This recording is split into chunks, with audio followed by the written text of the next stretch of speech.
let's look at the New Deal. A lot of different acronyms, which we're not going to actually have to talk about all of them. You don't have to remember them, right? But let's go back and start with historically, chronologically, the man who was president when the stock market crashed was Herbert Hoover. And Herbert Hoover was a Republican. And because he was a Republican, he believed in capitalism, and he believed that that the Depression was just another downturn, that capitalism went through boom and bust cycles.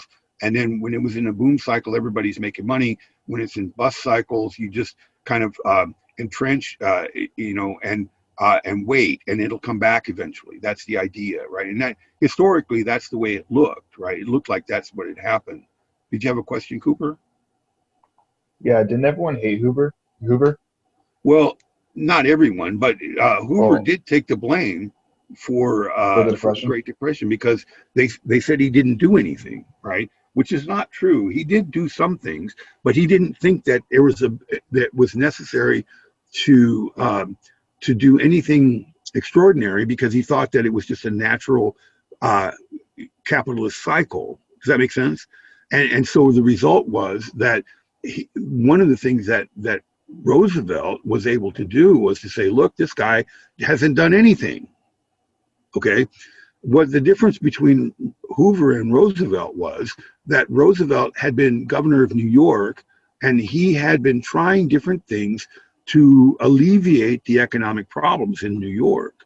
And he promised the American people that if he was elected president, that he would do that on a national scale, that he was going to offer the American people a new deal. And this new deal would be essentially that the government has a role to play in the welfare of the people. Okay. Now, this was different from what people had thought before. What people thought before was that the government was there to do only the things that the people couldn't do, right? And the idea that the government was there to actually help people was that the government wasn't supposed to help people. It was just supposed to do those things that it was supposed to keep its hands off, right? Laissez-faire. That was the idea, right? But here's Roosevelt. Roosevelt comes along and says, no, the government has a role to play. That the government should play a major role in restoring the welfare of the people, right? And people bought that. Why? Because they didn't have anything, and because Hoover wasn't trying to do anything. He did some things, but he really wasn't that interested in trying to fix the problem, because he thought the problem would fix itself. And Roosevelt said, no, it's not going to fix itself. And the reality was that it wouldn't, because capitalism, as I said, was dead, right? Okay, so Roosevelt's elected with a promise of a New Deal, which meant government intervention in the economy, right? But now let's take a look at the very first that Roosevelt does on his first day in office is to sign what's called the Emergency Banking Act. All right. And what the Emergency Banking Act did was it declared a bank holiday, meaning that all the banks in the country were forced to close, and that no banks could reopen until they had met certain safety standards that would protect the money that was invested by the depositors. Okay, you guys are with me? And really what it did was it separated the banking system from the stock system, from the investment system, right? So they created a couple of different agencies. One, the FDIC, which ensures bank deposits, meaning that if you're the guy behind the guy that got the last of the money, you'd still be able to get your money. But in this case, it would come from the government, right? You guys get what I'm saying? And then the other part was the Securities Exchange Commission, which regulates trading, right? And it keeps banking out of the trading industry. Okay, you guys are all with me? Question, comments? Okay, so this is to ensure that what had happened that caused the Great Depression wouldn't happen again. Okay, but now let's think about this for a minute. Why would Roosevelt be interested in making people have confidence in the bank? Why would he want people to have confidence in the bank? So they'll put This money in the bank and bring the economy back. Okay, so if they put money in the bank, what's that going to do to the economy? How's that going to help the economy? People can start making capital re-stimulate. again. Yeah. Go ahead. Sorry. Go ahead, Anybody. Cooper. Oh, people could start creating capital again. Right. And so because you could have capital, then you could have what? Jobs and labor and growing businesses. Capitalism, right? Because remember I said you can't have capitalism without capital. And that's what had happened. The industry had collapsed because there wasn't any capital, right? And so now if we restore the capital, then we can restore the capitalist system, right? So having said all that, then what do you think is the major focus of the New Deal? What was the real major focus of the New Deal? To restore capitalism? To restore capitalism. Exactly. Now, why do I say that? Well, because, I mean, as I've already mentioned to you, I think I may have mentioned to you that the last Speaker of the House, Republican Speaker of the House, Paul Ryan, had said that it was his job, it was his aspiration to destroy the New Deal. Why? Because it's socialist, right? And Americans don't like socialism, but now we have to go back and think about what was the purpose of the New Deal. Was it to establish a new economic system? Was it to establish socialism? Or was it to save capitalism? Go ahead, Cooper. I kind of see it as like almost like a safety net for capitalism. Like when all else fails, these things will sort of maintain trust in the capitalist Right. system in a way. Exactly. So what we see in this, remember I told you on the last slide that the only country that was still capitalist at the end of the 1930s was the United States. All of the other countries had done something else more drastic, like phalangism or Nazism or militarism or socialism, right? But not the United States. The United States was still a capitalist economy, right? So the argument that we need to get rid of the New Deal because its purpose is to destroy capitalism is just wrong. If you like capitalism, you have to like the New Deal. You know what I'm saying? I mean, I'm not saying you should like capitalism or not like it, one or the other, but I'm saying that if you like it, you have to like the New Deal, okay? Well, let's look at some other things that happened, okay? The first one is, this is important too, and that is the National Industrial Recovery Act. Basically, what it does is it supports labor, right? Labor, it means unions, okay? And one of the things I have mentioned to you guys already before is that Americans have really not been very much in favor of unions. Government has never been in favor of unions, right? And the reason why is because unionism is seen as communism or socialism. The idea that people coming together, collective bargaining, that's socialism, right? It's like the proletariat taking over the bourgeoisie, right?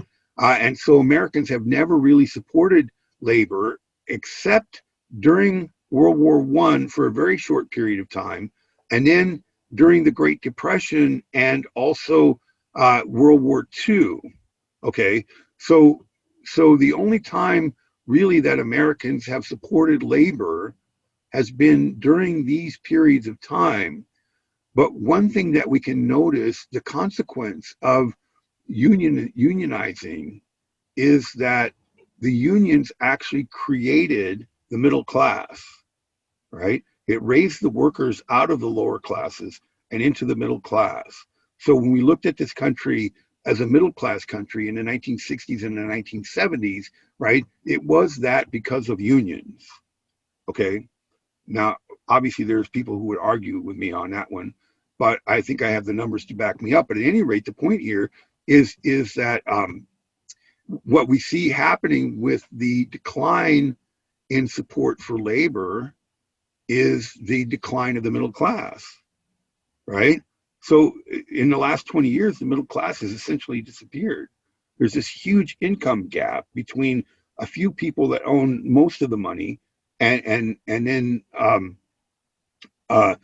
huge amounts of people that own almost nothing, right? And the middle class, if it exists at all, is diminishing. You guys follow what I'm saying here? And I think that you can't help but associate that with the decline in union representation. Okay. Anyway, questions, comments about that? All right. So next, there was a bunch of different programs that were put together to stimulate spending, like Civilian Works Administration, Civilian Conservation Corps, that's this one here, Public Works Administration, Rural Electrification Agency, all these different things. The idea was to spend money to get money back into the economy, right? So it's very much like what we see happening today. I don't know if you looked at your bank account yet today, but today or tomorrow or the next day, you probably will find a pretty substantial check in there, right? And the reason why it's there is because they're trying to put money into the economy, right? And the metaphor that they use for that is priming the pump, okay? Now, you might not know this. You might not know how pumps actually work, but in the old days, back in my day, if you wanted water, you had to go outside to where the well was, and there was a pump coming up out of the well with a big handle, and you'd pump the handle, and then the water would come out, right? But it didn't work right at first because it was dried out. So you would have to put water into the pump to seal it so that it would actually pull the water out of the well. You guys follow me here? All right. So the idea of priming the pump is you put a little bit of water into the top, and it brings all the water out of the bottom, out of the well. Okay. And same thing here. You put a little bit of money into the economy, and it'll start the economy flowing again so that there's more money coming out. You guys follow what I'm saying here? That's what they mean by priming the pump. Okay. In this case, it would be you put money into the hands of people. People have money now. They want to buy something, but they can't buy anything if nothing's being made. So people start making things, right? And because they start making things, they have to hire people to make them, right? And it gets the economy rolling again. You guys follow what I'm saying here? That makes sense. Now, let me just mention to you, sadly, that historically speaking, stimulus has never worked. That no country has ever been able to buy its way out of a depression. Okay. Not saying it won't work now, but up to now, it hasn't really worked. Okay. Just leave it at that. All right. Then this idea of direct relief, the Federal Emergency Relief Act, basically what that was, Congress passed a law and said, here's $500, come and get it. Right. Well, what's interesting about that, two things. One is that the federal government had never made direct payments to individuals, right? The federal government, if it made any payments at all, made payments to its own agencies or to states, right? But not to the people, because the federal government was not supposed to really have that relationship with the people, right? You guys follow what I'm saying? All right, so here we have the Congress saying, here's money, come and get it, right? Which a lot of people are screaming about. The federal government shouldn't be doing that. It's outside of its mandate, essentially, right? The other part of it was that people didn't want it, right? People wouldn't take it. And the reason why was because they didn't want to take money that they didn't work for. And so what they had to do was they had to create basically make work programs. So you have to go downtown and empty the trash or something like that, and then you get your $500, right?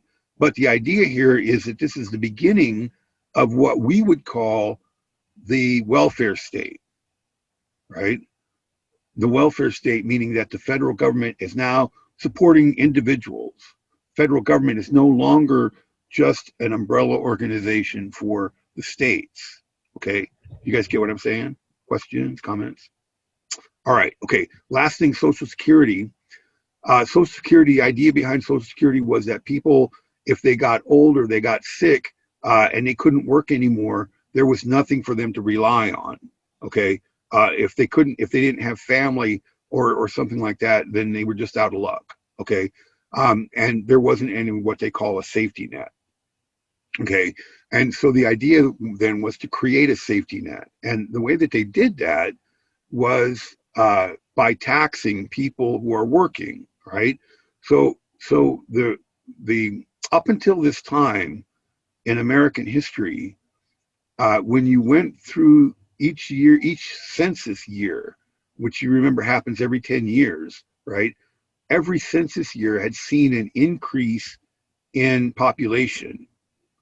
Okay, so the expectation was that the population would continue to increase, and that the people who were in the workforce would always outnumber the people who were retired, so that the people in the workforce would be able to pay into a fund that they could take out of that fund and pay to the people that were retired.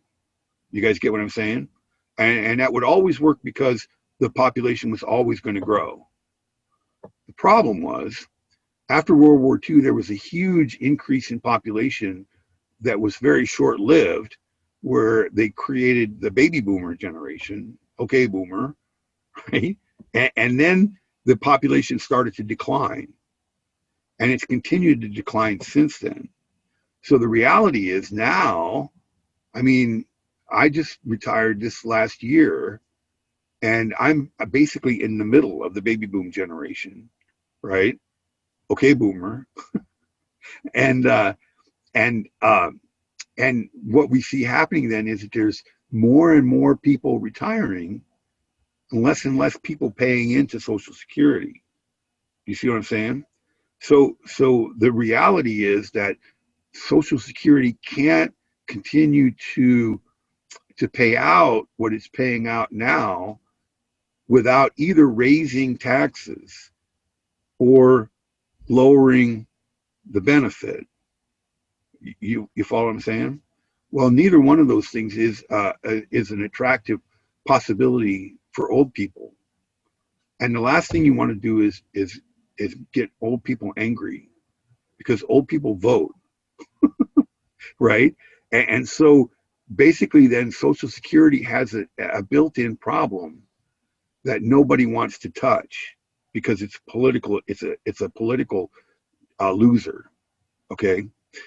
One other problem with Social Security is that even though it's essentially taking money from the people who are working now and giving to the people that are retired, that's not the way they sold it.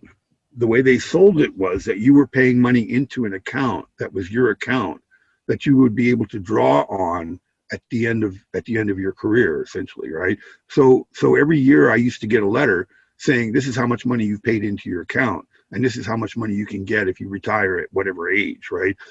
The reality is that money that's supposed to be in my account isn't there, right? Okay, there is no account, all right?